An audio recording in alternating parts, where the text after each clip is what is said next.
Тоа е недела на медиумска писменост во покровителство на УНЕСКО, меѓутоа трае подолго време и тоа е добро што трае подолго време. Имаше серија на активности, вие бевте сведоци на сите тие активности. Денешната дискусија е всушност еден вид на презентација на политиките на владата и институциите во насока на подобрување на медиумската писменост или на медиумската култура.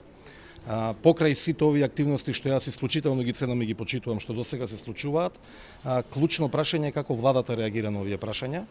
Оние информации што ние ги имаме, бидејќи на некој начин се вклучуваме малку подоцна во процесот, е дека до 2008 година нешто се работело на оваа тема во образовниот процес, меѓутоа од тогаш како да има некаква пауза, има некакви мали сегменти во образовните програми, но сметам дека тоа не е доволно и верувам дека вие ќе согласите со мене, и затоа денеска сме тука да ги презентираме нашите видувања.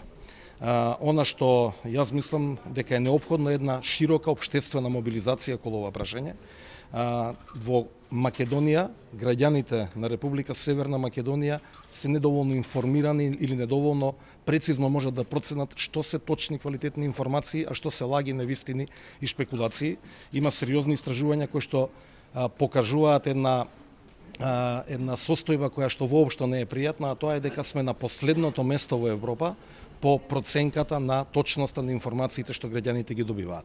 Од тие причини велам дека е потребна сеопшта, сеопфатна акција, бидејќи од една страна владата и институциите мора да ја завршат својата работа, од друга страна образовниот систем мора максимално оној дел што е под ингеренција на владата ние треба да го регулираме, меѓутоа образовните институции независно функционираат, особено високообразовните институции мора да посветат многу поголемо внимание на ова прашање, граѓанскиот сектор да се вклучи, и затоа сметаме дека низ една ваква сеопшта, сеопфатна дебата можеме да најдеме решение како да продолжиме понатаму. Модели има различни во европските држави и во светот. Некаде постои предмет медиумска писменост во образовниот процес, некаде во различни предмети е вклучено. И затоа потребно ни е искуството, па и впечатоците на сите оние што долго време работат на оваа проблематика, за да процениме најдобро каде може да интервенираме. Значи, сепак владата размислува да ја вметне оваа проблематика во дел од образовниот процес? Апсолутно е потребно. Јас ги кажав поразителните податоци. Дополнително, вие сите сте сведоци дека се соочуваме со наплив на лажни вести и на дезинформации, и затоа информирани сте дека владата има акцијски план кој што веќе го реализира, и од тие причини сметаме дека најдобро ќе им помогнеме на граѓаните ако се добро информирани како да препознаат неточни информации или како да прочитаат на вистински начин она што се пласира. Од тие причини велам дека на владата е клучниот момент да преземе иницијатива, за да може сето ова што се дискутира и како предлози што доаѓа да го преточи во законска регулатива.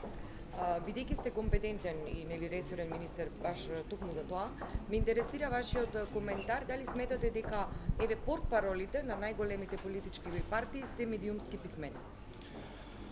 Знаете, ако навлегуваме во оценка за тоа кој е писмен и кој не е писмен, можеме да изгубиме многу време.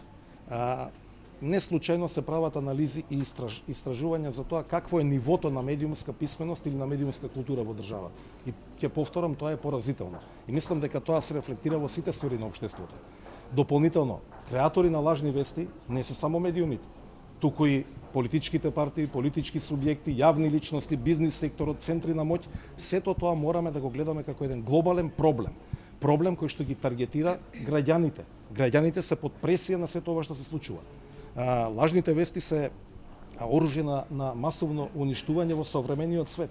И сето тоа ние мораме да најдеме начин како да не се прошири, за да не ни го разори општеството. Едниот сегмент е медиумската култура и писменост, вториот сегмент е справување со лажните вести, меѓутоа заеднички тоа мора да го правиме.